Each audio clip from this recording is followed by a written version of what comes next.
اعوذ باللہ من الشیطان الرجیم بسم اللہ الرحمن الرحیم الحمد للہ رب العالمین والصلاة والسلام علی اشرف الانبیاء والمرسلین وعلی آل بیتہ الطیبین الطاہرین ولعنۃ اللہ علی اعدائہم اجمعین. بسم اللہ الرحمن الرحیم. وَأَبَرُّهُمَا بِرَّ الْأُمِّ الرَّؤُوفِ. ہماری گفتگو سیف سجادیہ کی 24ویں دعا پر تھی. آج اس دعا پر 18واں درس ہے. اب تک مختلف جگہوں پہ 17 درس ہو چکے ہیں اور ہم امام زین العابدین علیہ السلام کے اس فقرے میں پہنچے ہیں کہ آپ فرماتے ہیں اللہم اجعلنی، خدایا مجھے ایسا بنا دے، احابہما، کہ میں اپنے والدین سے اس طرح سے خوف و ہراس رکھوں، ہیبت السلطان الاسوف، جیسے ایک ظلم، ایک جبار بادشاہ ہوتا ہے، رعایا اس سے خوف کرتی ہے، ویسے ہی میں اپنے ماں باپ سے خوف کھاؤں.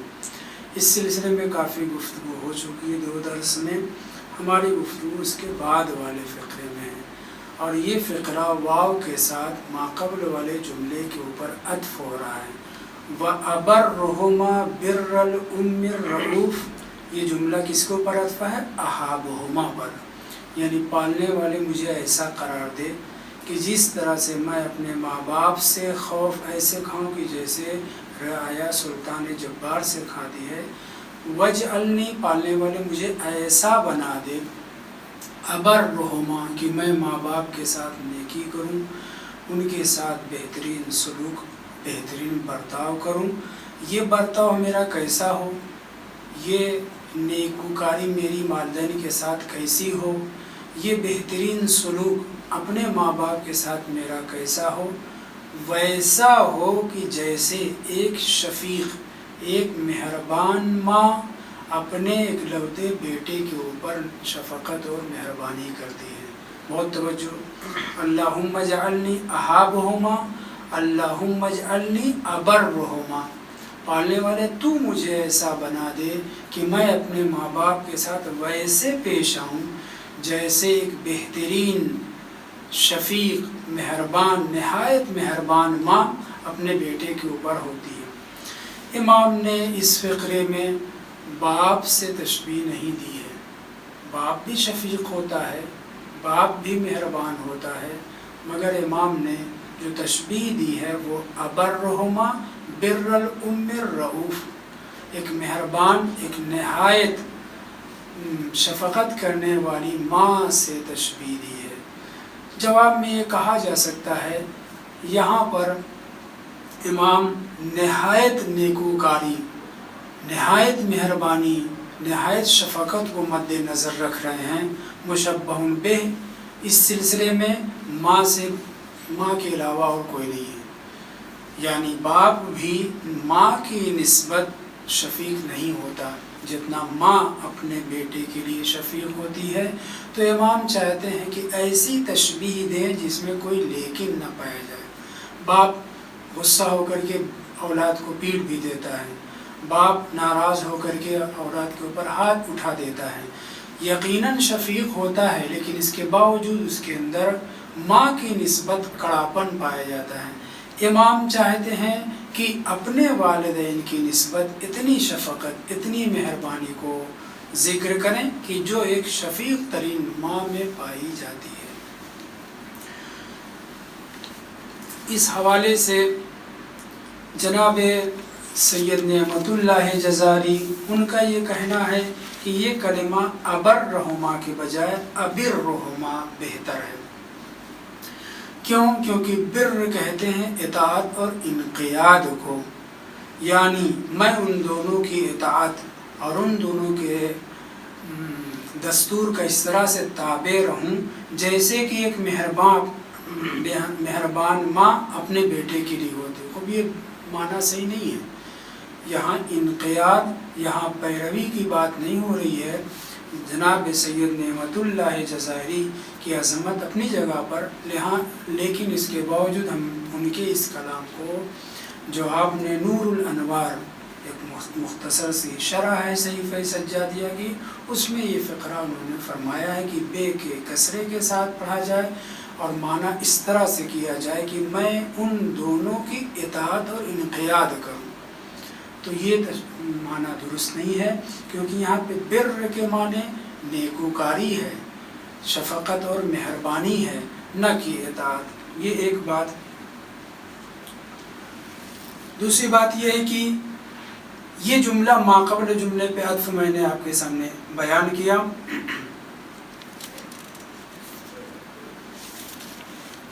ماں کی شفقت میں اور خداوند متعال کی شفقت میں اپنی خلائق کی نسبت بظاہر کوئی زیادہ فرق نہیں ہے، مگر عبد اور معبود کا۔ یقیناً ماں، باپ اور جتنے بھی ہمارے اوپر مہربان شخص ہو سکتے ہیں، وہ سب کے سب خود خالق کی طرح سے ہمارے اوپر شفقت نہیں کر سکتے۔ عبد اور معبود کا فرق، جیسے عبد اور معبود کا فرق ہے، اسی طریقے سے خداوند متعال کی شفقت بھی اپنی خلائق کے اوپر بے پناہ ہے۔ اس سلسلے میں کہ والدین کے حق میں شفقت کرنے کا دستور کیوں دیا گیا، بہت توجہ۔ ماں باپ کو اپنی اولاد سے محبت کرنا ہے، ان کے اوپر شفقت کرنا ہے، ایسی کوئی ظاہری طور پر روایت نہیں نظر آتی۔ قرآن مجید میں ماں باپ کو روکا گیا کہ اپنے اولاد کی محبت میں بہت حد سے گزر نہ جانا، منع تو کیا گیا ہے، لیکن یہ نہیں کہا گیا ہے کہ اے ماں باپ اپنے بیٹے کے اوپر شفقت کرو، مہربانی کرو، ایسا کرو ویسا کرو۔ اس کا دستور نہیں دیا گیا ہے۔ بہت بڑی بات ہے کہ ماں باپ کو محبت میں ڈوب کر کے اپنی اولاد کے حق میں ہر جائز و ناجائز کام کو کر ڈالیں، اس سے منع کیا گیا ہے، لیکن انہیں حکم نہیں دیا گیا ہے۔ برعکس اولاد کو حکم دیا گیا ہے کہ ماں باپ سے محبت کرو، ماں باپ کی اطاعت کرو، ماں باپ کے ساتھ نیک سلوک کرو۔ یہ حکم اولاد کو دیا گیا ہے، ماں باپ کو نہیں دیا گیا ہے۔ اس سے یہ پتہ چلتا ہے کہ یہاں ماں باپ کی نسبت اپنی اولاد سے، چونکہ یہ چیز مرکوز ذہنی ہے، خالق نے ایسا خلق ہی کیا ہے ماں باپ کو کہ وہ بیٹوں کے اوپر، اپنی اولاد کے اوپر شفقت کریں، لہٰذا وہاں حکم دینے کی ضرورت نہیں تھی۔ لیکن بیٹوں کی طرف سے اپنے ماں باپ کے حق میں کمی، بدسلوکی، بدرفتاری کا امکان پایا جاتا تھا، لہٰذا یہاں پہ دستور دیا گیا ہے کہ دیکھو اپنے ماں باپ کی اطاعت کرو، ان کو ناراض نہ کرو، ان کی پیروی کرو الی آخر۔ تو اس دستور کا آنا بیٹوں کی نسبت اور ماں باپ کی طرف دستور کا نہ آنا ہمیں یہ آشکار کرتا ہمارے لیے کہ یہاں پر اس میں کمی نہیں پائی جاتی ہے۔ ہر ماں باپ اپنی اولاد کے اوپر مہربان ہوتے ہیں، مگر بیٹے ہو سکتا ہے ناشکری کریں، اولاد ہو سکتا ہے ماں باپ کی نسبت بے مروتی سے کام لیں، لہٰذا انہیں حکم دیا گیا کہ تم ایسا کرو۔ انہی حکم میں سے ایک 5ویں امام سے روایت ہے کہ جس شخص کے اندر اربعن من کنا فیہ، 4 چیزیں ایسی ہیں کہ جس کے اندر یہ 4 چیزیں پائی جائیں، بن اللہ لہ بیتا فی الجنت۔ ممکن ہے یہ روایت کبھی پڑھی گئی ہو تو خداوند متعال اس کے لیے جنت میں ایک گھر بنا دیتا ہے۔ بیتن، یہاں پہ بیتن جو مفعول واقع ہوا ہے، بن اللہ لہ بیتن، ایک کا ترجمہ کریں صحیح ہے، لیکن اگر عظمت مد نظر ہو تو صفت جو ہے کیا ہوگی؟ بیتن عظیماً، یعنی گویا قصر بنا دے گا۔ وہ افراد کون ہیں؟ سارے افراد کا بیان کرنا ضروری نہیں ہے، اگرچہ میں ترجمہ کرتا ہوا چلوں۔ من آوى یتیماً، وہ شخص جو کسی یتیم کو پناہ دے، چھوٹا ہو بڑا ہو، 15 سال کے اندر، کیونکہ لا یتم بعد الحلم، یہ بعد الاحتلام، یعنی 15 سال کا جب لڑکا ہو جائے تو پھر یتیمی کا حکم جو اس کے اوپر سے ختم ہو جاتا ہے۔ یہاں پہ یہ کہا جا رہا ہے من آوى یتیماً، جو کسی بھی یتیم کو پناہ دے۔ وہ یتیم ممکن ہے کافر کی اولاد ہو، ممکن ہے مشرک کی اولاد ہو، ممکن ہے منافق کی اولاد ہو، باپ مر گیا، اب یہ یتیم ہے۔ یہاں پر خداوند متعال اپنے 5ویں رہنما امام باقر علیہ السلام کے ذریعے ہمیں یہ پیغام پہنچا رہا ہے کہ کوئی بھی شخص اگر کسی یتیم کو پناہ دے تو اس کے لیے خداوند متعال اس یتیم کی پناہ دہی کی وجہ سے جنت میں عظیم قصر تعمیر کر دیتا ہے۔ دوسرا حکم ورحم الضعیف، ایک کمزور انسان ہے، ایک کمزور ہے، بوڑھا ہو چکا ہے مثلا، یا چھوٹا ہے، اس کو سہارے کی ضرورت ہے، اور خاص طور سے الضعیف سے مراد یہ وہی انسان ہے جو کمزور اور ناتواں ہو چکا ہو، اس کے اوپر رحم کرے، اس کے اوپر ترحم کرے، راستہ گزرنا ہے راستہ گزار دے، کسی جہت سے اس کو مدد کی ضرورت ہو مدد کر دے، تو یہ انسان بھی اس لائق ہے کہ خداوند متعال اس کے لیے جنت میں نہ صرف اسے جنتی بنا دے بلکہ جنت میں اس کے لیے قصر تعمیر کرے۔ چوتھا، پہلے پڑھ لوں پھر تیسرے پہ آؤں، رفق بمملوک ہی، اور وہ اپنے مملوک کے اوپر رفق یعنی نرمی سے پیش آئے۔ یہ نہیں کہ اب غلام ہے تو اسے خوب زیادہ کام لے، کنیز ہے تو اس سے خوب زیادہ گھر کے کام لے، نہیں، نرمی سے پیش آئے، اس کے اوپر ترحم کرے، اسے بھی انسان سمجھے۔ یہ انسان کہ جو کسی اپنے غلام، آج تو غلام اور کنیز کا مسئلہ نہیں رہا لیکن جب تھا، اس کے لیے مد نظر رکھیے کہ اگر کوئی آدمی اپنے مملوک کے اوپر، غلام و کنیز کے اوپر نرمی سے پیش آئے، اسے اپنا اسیر نہ سمجھے، تو خداوند متعال اس کے لیے جنت میں گھر تعمیر کر دیتا ہے۔ تیسرا فقرہ جو ہمارے گفتگو سے متعلق ہے، وَأَشْفَقَ عَلَى وَالِدَيْهِ، وہ انسان جو اپنے ماں باپ کے اوپر شفقت کرتا ہے، رحمت کرتا ہے، مہربانی کرتا ہے، ان کی ضرورتوں کو پورا کرتا ہے، بلکہ ضرورت سے پہلے ان کے لیے اسباب مہیا کرتا ہے۔ پانچویں امام فرماتے ہیں ایسے انسان میں کہ جس کے اندر یہ چاروں خصوصیت پائی جائے، الگ الگ اجر و ثواب ہے لیکن چاروں خصوصیت اگر ایک جگہ جمع ہو جائے کسی بندے میں، تو اللہ عز و جل اس کے نہ صرف یہ کہ جنتی بنا دے گا بلکہ جنت میں اس کے لیے عظیم گھر تعمیر کرے گا۔ اشفق علی والدین، یہاں پہ بھی اطلاق پایا جا رہا ہے، والدین ناصبی ہوں، مخالف ہوں، مشرک ہوں، کافر ہوں، تب بھی ضروریت اور اولاد کے اوپر لازم ہے کہ ماں باپ کے اوپر شفقت کرے۔ ہاں، وہ احکام، وہ دستور جو وہ خلاف شرع دیں، خلاف قرآن دیں، خلاف اہل بیت دیں، اس کی پیروی نہ کرے، ورنہ شفقت و مہربانی کرتے رہنا چاہیے۔ اس جملے میں من آوا یتیمن کے بعد واشفق علی والدہ، یہیں سے واضح اور آشکار ہے کہ ایک یتیم کو پناہ دینے والا، یہاں تک کہ وہ بڑا ہو جائے، اس کے سارے انتظامات ہو جائیں، اس کا اجر اور والدین کے اوپر شفقت کا اجر برابر ہے۔ بہت بڑی بات ہے۔ ایک یتیم، نہ صرف یہ کہ یتیم کے پناہ دینے کے حوالے سے، بلکہ بہت سے کام ایسے شریعت میں موجود ہیں جن سے تشبیہ دی گئی ماں باپ کے ساتھ نیک سلوک کی، جیسے جہاد راہ خدا میں انسان جان کی بازی لگا دے، تیر چلائے، تلوار چلائے، نیزے چلائے، خون دے، خون گرائے، یہ انسان جو راہ خدا میں جہاد کر رہا ہے، اس سے بھی زیادہ ماں باپ کے ساتھ نیک سلوک کا حکم اجر و ثواب کا باعث ہے۔ آگے بڑھیے، اس سلسلے میں گفتگو ہم چونکہ کر چکے ہیں، لہٰذا یہیں پہ اس کو چھوڑتے ہیں۔ نماز عظیم ترین عبادت، قربان و کل تقی، معراج مومن، صلاح مومن الی آخر۔ اس نماز کو اگر ہم اس کی عظمتوں کو دیکھیں اور ادھر ماں باپ کے ساتھ نیک سلوک کو، بعض روایتوں میں نماز کو ماں باپ کے ساتھ نیک سلوک کے برابر قرار دیا گیا ہے، مگر بعض روایتوں میں آیا کہ نہیں، وہ نماز جو اول وقت پڑھی جائے وہ ماں باپ کے ساتھ نیک سلوک کے برابر ہے۔ تو اب یہاں پہ گفتگو کی ضرورت ہے۔ ہم کبھی کام کی وجہ سے نماز کو تھوڑا تاخیر سے پڑھتے ہیں،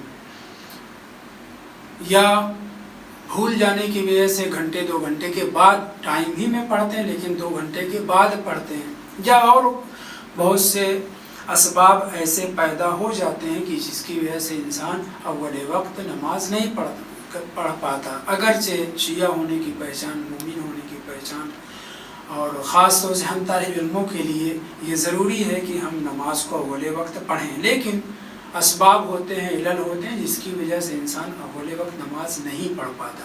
اس سلسلے میں ایک روایت وارد ہوئی ہے جو میں اس کا مدرک تو نہیں دیکھ سکا، وہ یہ عبارت ہے: ان الصلاۃ فی اولها جزور وفی آخرها عصفور۔ نماز اگر اول وقت پڑھی جائے تو جزور ہے، یعنی کیا؟ اونٹ، موٹا تازہ بڑا سا اونٹ، اور وفی آخرها عصفور، اور آخر وقت میں اگر پڑھی جائے تو چڑیا کے مانند ہے۔ کیا مطلب ہوا؟ نماز کا خود ایک اپنا اجر و ثواب ہے، اس اجر و ثواب کے ساتھ نماز اگر اول وقت پڑھی جائے تو چڑیا کے مقابل میں اونٹ کتنا بھاری بھرکم ہوتا ہے، اجر و ثواب میں بھی یہی کیفیت پائی جاتی ہے۔ یعنی وہی نماز جو ہماری گردن پہ ہے، جو ہمارے اوپر واجب ہے، اگر ہم اسے اول وقت پڑھیں تو وہ نماز اونٹ کے مانند اجر و ثواب رکھتی نہیں، بے پناہ اجر و ثواب ہے۔ وہی نماز اگر آخر وقت میں پڑھیں تو چڑیا کے مانند اجر و ثواب اس قدر گھٹ جاتا ہے کہ جیسے ایک چڑیا مقابل میں اونٹ کے، تر و تازہ بھاری بھرکم اونٹ کے۔ توجہ کریں، ماں باپ کی رعایت، ماں باپ کا لحاظ رکھنا، ماں باپ کے ساتھ نیکی کے ساتھ پیش آنا اول وقت نماز کے مانند ہے۔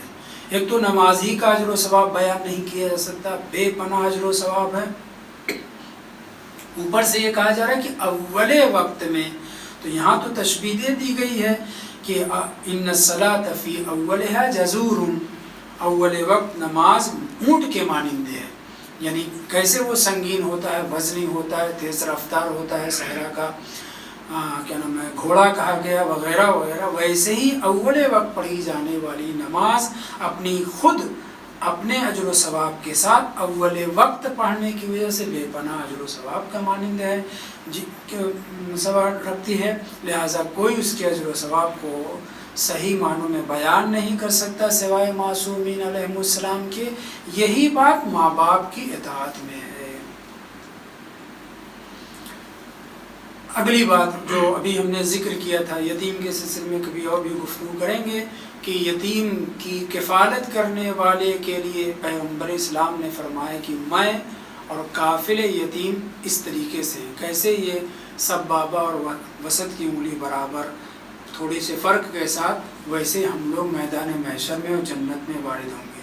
یعنی یتیم کی کفالت بڑا اجر و ثواب رکھتی ہے، اس کو پناہ دینا جنت میں گھر بنانے کے مانند ہے۔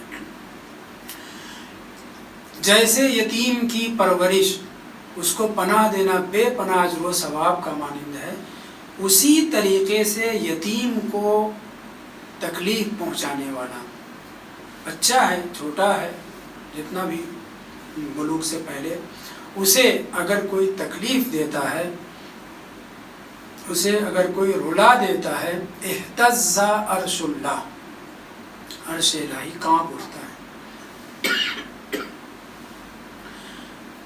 اور آواز قدرت آتی ہے، خاص طور سے وہ یتیم جس کے ماں اور باپ دونوں نہ ہوں، آواز قدرت آتی ہے، من ھذا الذی ابکا عبدی، کون ہے یہ ظالم انسان، سرکش انسان، بے مروت انسان کی جس نے میرے اس بندے کو رلا دیا ہے، الذی سلبتہ ابویہ، جس سے میں نے اس کے ماں باپ کو چھین لیا ہے، لے لیا ہے، یعنی اس کو یتیم بنا دیا ہے۔ تو ماں باپ کے چلے جانے سے خداوند متعال اس بچے کے اوپر نہایت مہربان ہو جاتا ہے، اور اس شخص کو جو کسی یتیم کو رلاتا ہے، اس کی تکلیف کا باعث ہوتا ہے، خداوند متعال کا عرش بھی کانپ جاتا ہے، اور خود خداوند متعال کی آواز آتی ہے کہ کون ہے جس نے اس میرے ایسے بندے کو دکھ پہنچایا ہے کہ جس کے ماں باپ کو میں نے لے لیا ہے۔ پھر اس کے بعد یہاں روایت آگے بڑھتی ہے کہ اب اگر جو اسے چپ کرا دے، اسے خاموش کر دے، اسے ہنسا دے، تو میں اس کے لیے جنت کو واجب کر دوں گا۔ یہ آواز قدرت آتی ہے۔ کس قدر اجر و ثواب یتیم کا ہے شمار نہیں کیا جا سکتا۔ یتیم پروری ائمہ طاہرین کا شیوا رہا ہے۔ پیغمبر سے شروع کیجئے، امیر المومنین امام حسن، امام حسین، خاص طور سے امام سجاد علیہ السلام، 1000 سے زیادہ غلاموں کو آپ نے آزاد کیا، کئی 1000 نہیں، بہت غلاموں کو آزاد کیا ہے، لیکن یہ کام ابتدا جو کی ہے پیغمبر اسلام سے ہوئی ہے۔ پیغمبر اسلام نے ایک یتیم کو حاصل کیا اور اس کی دیکھ ریکھ، اس کے ساتھ کھانا، اس کے ساتھ بیٹھ کر کے گفتگو کرنا آپ کا یہ شیوا تھا۔ کچھ دنوں کے بعد یہ یتیم مر گیا۔ پیغمبر اسلام کو نہایت تکلیف ہوئی، بہت دکھ ہوا کہ ایک یتیم جس کی میں پرورش کر رہا تھا، کوئی عدم لحاظ کی وجہ سے نہیں بلکہ اس کی موت لکھی تھی، وہ مر گیا۔ روایت کہتی ہے، اصحاب ذکر کرتے ہیں کہ پیغمبر اسلام کو اتنا تکلیف پہنچی کہ آپ نے کھانا چھوڑ دیا، پوری رات گزر گئی، کرب میں گزاری اور کھانا نہیں کھایا۔ صبح کو اصحاب نے ایک پلان بنایا کہ کیوں نہ پیغمبر کو کوئی دوسرا یتیم لا کر کے دیجیے، ان کی تکلیف دور ہو جائے، پیغمبر اس قدر پریشان نظر آ رہے ہیں۔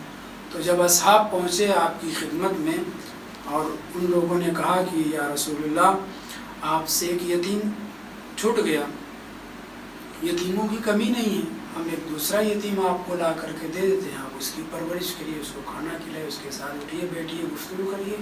تو پیغمبر اسلام نے ایک راز فاش کیا، وہ یہ کہ دوسرے جو یتیم لاؤ گے میں ان کی پرورش کروں گا، اجر و ثواب یقیناً ملے گا، لیکن جو اجر و ثواب مجھے اس یتیم کی یتیم پروری میں مل رہا تھا وہ نہیں مل سکتا۔ اصحاب کو حیرت ہوئی، وہ کیسے؟ بولے یہ یتیم تھا لیکن بہت بد مزاج تھا، بہت تلخ تھا، بہت الٹا سیدھا بولنے والا تھا، بہت زیادہ مجھے ستاتا تھا، بہت اذیت دیتا تھا، لیکن اس کے باوجود میں صبر کرتا تھا۔ ایسا یتیم تو نہیں ملے گا کہ جو مجھے بے پناہ ستائے، اذیت کا باعث بنے۔ اس یتیم کے کہ جو مجھے بہت زیادہ ستا رہا تھا، اذیت کا باعث ہو رہا تھا، جتنا وہ مجھے ستا رہا تھا، جتنی مجھے وہ اذیت دے رہا تھا، اسی حساب سے مجھے اجر و ثواب بھی بہت زیادہ مل رہا تھا۔ ماں باپ بھی، توجہ کریں، ماں باپ بھی ہو سکتا ہے ایسے ہی ہوں، بڑھاپے کی وجہ سے یا دور رہنے کی وجہ سے یا کسی اور وجہ سے، بیماری کی وجہ سے ہو سکتا ہے وہ تلخ مزاج بن جائیں، بدسلوکی پہ اتر آئیں، توہین کرنے لگیں بیٹوں کی، اولاد کی۔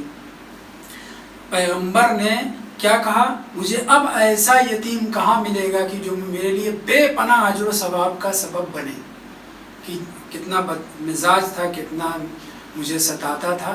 کبھی پیغمبر نے زندگی میں اس کے ذکر نہیں کیا، مرنے کے بعد اسی غلام کے، اسی یتیم کے مرنے کے اوپر بے پناہ اشک بہا رہے ہیں، پریشان، کھانا تک چھوڑ دیا، کھانا رات بھر بے چین رہے، بیدار رہے۔ اور جب اصحاب نے کہا تو آپ نے یہ جواب دیا کہ وہ بہت زیادہ تلخ مزاج، بد مزاج تھا، بہت زیادہ مجھے اذیت دیتا تھا، مگر میں صبر کرتا تھا کہ یتیم ہے، لہٰذا مجھے بے پناہ اجر و ثواب مل رہا تھا۔ یہ میں نے مشبہ بے کے طور پر ذکر کیا ہے۔ ہو سکتا ہے ہمارے ماں باپ، بعض کے ماں باپ ایسے ہی تلخ مزاج، اذیت کا سبب بہت زیادہ اولاد کو جھلا رہے ہوں۔ جتنا اولاد صبر کرے گی، جتنا ان کو متحمل ہوگی، ان کو برداشت کرے گی، اجر و ثواب بھی اسی حساب سے بہت زیادہ اولاد کا ہوگا۔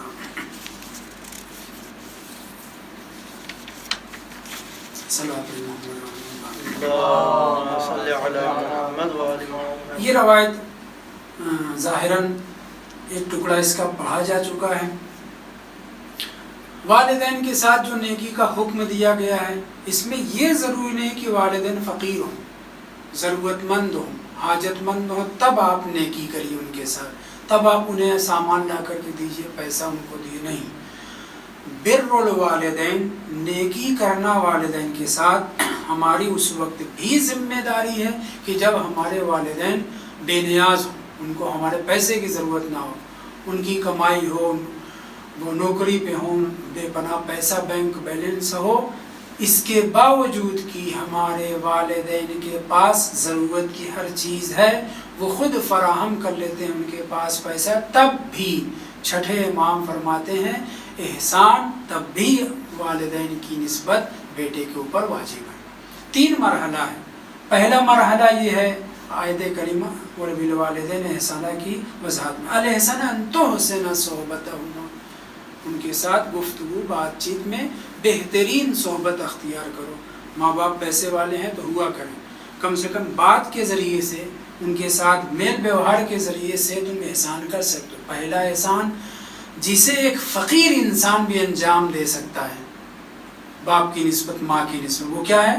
ان تحسن صحبتہما، ان دونوں کے ساتھ سلوک تمہارا اچھا ہو، پہلا مرحلہ۔ دوسرا وَلَا تُكَلِّفْهُمَا أَن يَسْأَلَاكَ شَيْئًا مِمَّا يَحْتَاجَانِ إِلَيْهِ۔ دوسرا مرحلہ یہ ہے کہ ماں باپ ضرورت مند ہیں، تو جو ضرورت مند ہیں اس سے پہلے کہ وہ سوال کریں، اگر آپ کو پتہ چل جائے کہ ان کو اس چیز کی ضرورت پڑ سکتی ہے تو ہمیں چاہیے کہ اگر امکان پایا جاتا ہے تو اس کو پہلے فراہم کر دیں۔ یعنی یہاں پہ پیسہ خرچ ہو سکتا ہے۔ پہلا تھا صرف نیک سلوک، نیک گفتگو، نیک طریقے سے بول بات۔ دوسرے مرحلے میں ضرورت کو پوری کرنا، اور اس ضرورت کو پوری کرنے میں توجہ ہماری یہ رہے، جس کے اوپر پہلے بھی گفتگو ہو چکی ہے، کہ ہو سکتا ہے وہ سوال کریں، ہو سکتا ہے سوال نہ کریں۔ سوال نہ کریں تو تب بھی ہمیں ان ضرورتوں کو پورا کرنا چاہیے، اور سوال کرنے سے پہلے اگر ہو جائے تو یہ بہت اچھی بات ہے۔ تیسرا مرحلہ، ماں باپ کو اصل کسی کی چیز کی ضرورت ہی نہیں ہے، یہی تیسرا مرحلہ، آخری مرحلہ جو چھٹے امام بیان فرما رہے ہیں، وہ یہ ہے کہ تب بھی ہمیں بول بات اچھی رکھنی ہے، ضرورت انہیں نہیں ہے پھر بھی ہمیں انہیں نوازنا چاہیے۔ وَإِن كَانَا تسنیہ سے مستغنیین، اگرچہ وہ دونوں مستغنی ہوں، بے نیاز ہوں، ان کے پاس ہر چیز ہے، بلکہ بیٹا مثلا ضرورت مند ہے، تب بھی بیٹے کے اوپر ایک پھول لے جائے ان کی ولادت کے مثلا موقع پر، ان سے جا کر کے اچھی طرح بات کرے، یا کوئی چیز معمولی ہی صحیح اپنی اوقات کے مطابق ماں باپ کو عطا کرے۔ تو امام صادق علیہ السلام کا یہ فرمانا وَإِن كَانَا مُسْتَغْنِيَيْنِ، اگرچہ ماں باپ بے نیاز ہونے، کسی بھی چیز کی ضرورت نہ ہو، تب بھی ہماری ذمہ داری ہے کہ ہم انہیں نوازیں، اپنی اوقات کے اعتبار سے جو دے سکتے ہیں انہیں دیں۔ ہم میں سے کون ایسا ہے کہ جو درازی عمر کا خواہاں نہیں، اور رزق میں وسعت اور برکت اور توسعے کا ضرورت مند ہے؟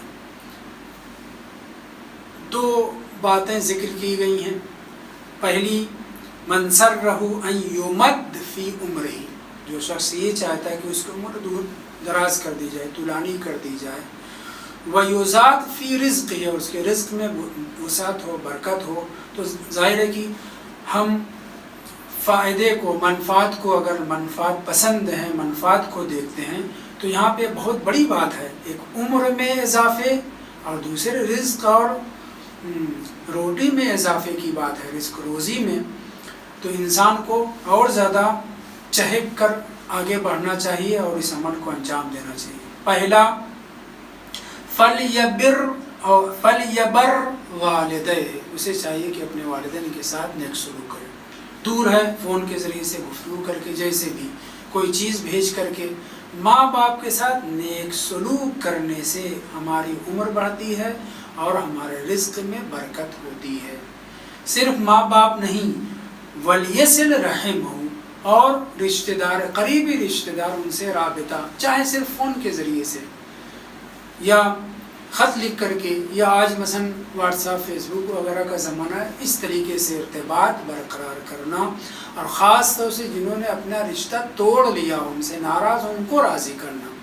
فَلْيَصِلْ رَحِمَهُ، 2 شرط، ایک ماں باپ کے ساتھ نیک سلوک کرنے سے رزق میں بھی برکت اور عمر میں بھی اضافہ، دوسرے قریبی رشتہ داروں سے عید کے موقع پر اور کسی مناسبت سے فون کرنا، بات کرنا، خلاصہ یہ کہ ربط رہے، رابطہ برقرار رہے۔ ضروری نہیں کہ آپ خط ہی لکھیں، ضروری نہیں کہ آپ پیسہ بھیجیں، ضروری نہیں کہ یہاں سے مثلا دہین بھیجیں اور کھجور بھیجیں یا دوسری چیز نہیں، ارتباط قطع نہیں ہونا چاہیے، مرتبط انسان کو رہنا چاہیے۔ یہ دونوں کام اگر ہم انجام دیتے ہیں تو ہماری عمر میں بھی اضافہ ہوگا، بہت سے حادثاتی موت سے بچیں گے، جیسے زیارت امام حسین علیہ السلام کرنے والا حادثاتی موت سے بچتا ہے، ویسے ہی ماں باپ کے ساتھ نیک سلوک کرنے والا اور قریبی رشتہ داروں سے تعلقات برقرار رکھنے والے کا اجر و ثواب اور حادثاتی موت سے بچتا ہے۔ ہم یقیناً موت سے ڈرتے ہیں، ہم سے مراد اکثریت ہماری، اور ملک الموت سے تو دور بھاگتے ہیں، لیکن اگر ہم سے مراد اہل بیت کے چاہنے والے موت کی حقیقت اور ملک الموت کے سلسلے میں جانکاری پیدا کر لیں، انشاءاللہ مصباح النور والا درس جاری رہے گا اور اس سے ہم اس کے ذریعے سے بہت سی باتیں گفتگو کریں گے، گفتگو ہوگی اس سلسلے میں۔ آج یہاں پہ چونکہ بات آ گئی تو گفتگو یہ تھی، ابرہما بر الام الرؤوف، ایک مہربان ماں جو اپنے اکلوتے بیٹے کو وہ جتنا شفقت کر سکتی ہے، پالنے والے مجھے ایسا ہی بنا دے اپنے ماں باپ کی نسبت کہ میں ان کے اوپر ویسے ہی شفقت اور مہربانی کروں جیسے ایک ماں کرتی ہے۔ معصوم کے علاوہ ہم آپ ایسا نہیں کر سکتے، متوجہ ہیں؟ معصوم تو یہ کر سکتا ہے، لیکن غیر معصوم ایسی شفقت، ایسی مہربانی جو ایک سگی ماں اپنے اکلوتے بیٹے کے لیے کرتی بہت مشکل ہے۔ لیکن پھر بھی امام دعا کر رہے ہیں تو ہم بطریق اولا اس کے محتاج ہیں، ہمیں بھی دعا یہ کرنی چاہیے کہ جس کو ہم نے کیا کہ اللہم اجعلنی احبہما، اللہم اجعلنی ابرہما، کہ میں ان دونوں کے ساتھ ویسی شفقت کروں جیسے ایک مہربان ماں اپنے اکلوتے بیٹے پر کرتی ہے۔ شفقت کی بات آ گئی تو میں موت اور ملک الموت کے سلسلے میں ذکر کر رہا تھا کہ ہم موت سے بھی ڈرتے ہیں، ملک الموت سے بھی ڈرتے ہیں۔ ملک الموت کی جو تشبیہات ذکر کی گئی ہے روایات میں، اس سے ہم آشنا ہیں۔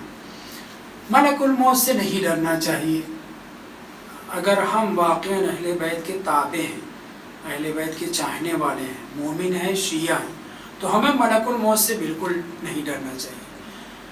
مسمع بن کردین والی روایت میں مجلس میں بھی پڑھ چکا ہوں، اس کا ایک فقرہ وہ یہ ہے کہ ملک الموت ہمارے چاہنے والوں کے اوپر کیسے ہیں۔ ملک الموت ارق علیکا، مسمع ابن کردین بصرہ کے رہنے والے تھے، امام کے چاہنے والے تھے، مگر زیارت امام حسین السلام کو نہیں پہنچ پاتے تھے۔ امام نے ٹوکا، انہوں نے کہا مولا مصائب امام حسین السلام پہ بہت گریا کرتا ہوں، لیکن جس ماحول اور جس علاقے میں رہ رہا ہوں اگر انہیں پتہ چل جائے کہ میں آپ لوگوں کا شیعہ ہوں، میرا مسئلہ کر دیں گے، ٹکڑے ٹکڑے مجھے کر دیں گے، اس لیے میں نہیں جا پاتا۔ اور اس قدر روتا ہوں کہ میرے گھر والے سب احساس کر لیتے ہیں، کھانا پانی چھوٹ جاتا ہے۔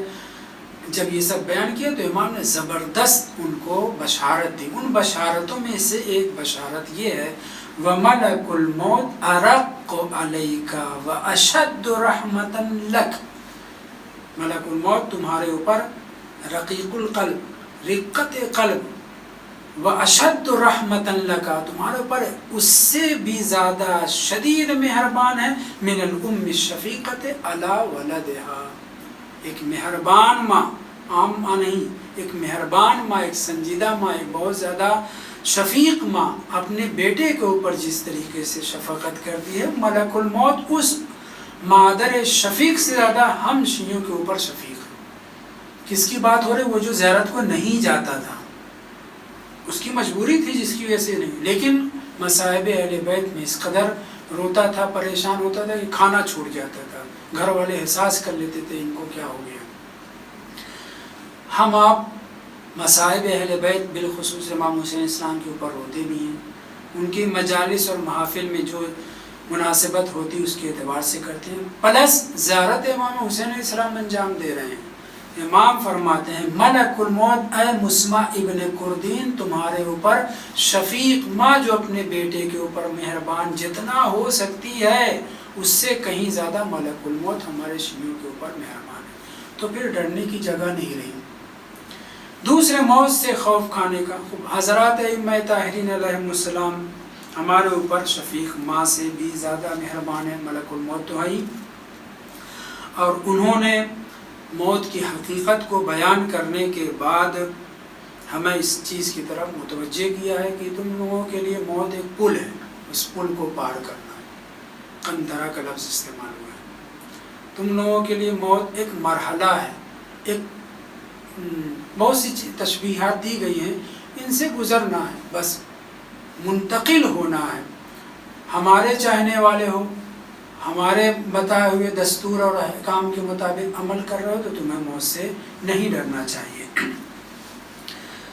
اور میں نے کہا کہ اہل بیت ہماری نسبت اس قدر شفیق ہیں کہ جتنا سگے ماں باپ شفیق نہیں ہوتے اپنی اولاد کے اوپر. اس کی دلیل کیا ہے؟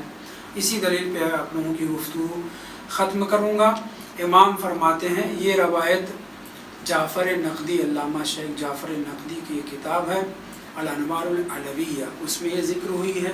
کیونکہ روایت سے آخر میں کام ہے اس لیے میں حوالہ بھی ذکر کر رہا ہوں.